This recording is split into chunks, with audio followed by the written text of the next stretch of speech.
Though House Durrandon titled themselves Storm Kings, they were little more than Gusts.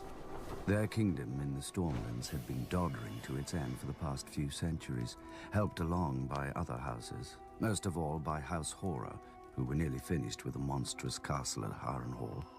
Too large and too costly a seat to rule only the Riverlands.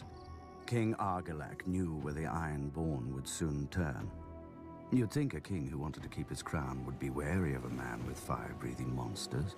But King Argilac Durrandon wasn't called the Arrogant for nothing. Determined to arrest his family's decline, he sent an envoy to Dragonstone to enlist Aegon Targaryen and his dragons against his enemies. In exchange, Argilac offered lands he didn't have and a wife Aegon didn't need. For, as the Valyrians did, Aegon had wed his elder sister, Visenya. Then, as the Valyrians didn't, he took the younger Rhaenys as well. 2 sisters, 2 wives. Perhaps that's why he was so keen to get off Dragonstone. Aegon countered Argilac with courtesy. He sent his own envoy requesting that Princess Durrandon's hand be given instead to Aegon's closest friend and rumored half-brother, Orys Baratheon.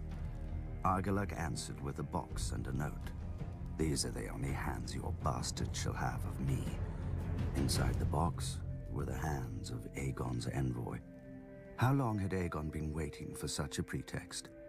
As his army prepared to sail, ravens flew to every great lord of the 7 kingdoms.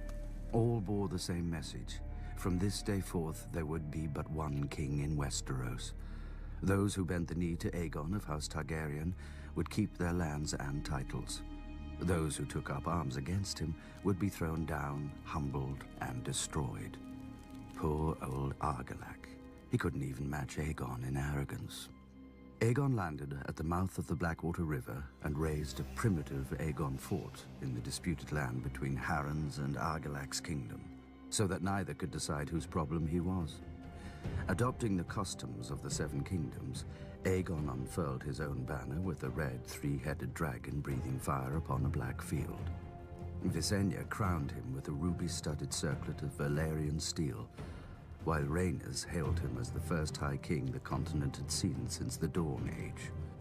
As his lords and the gathered locals cheered him, Aegon named his loyal friend to a small council led by Orys Baratheon, whom he called my strong right hand.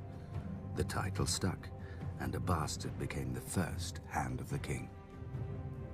But for now, Aegon's kingdom contained only a rocky island and a handful of fields. The other kings had larger armies, ships, castles, and thousands of years of rule.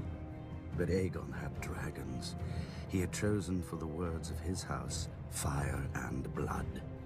Before he was done, the rivers, fields, and skies would turn red.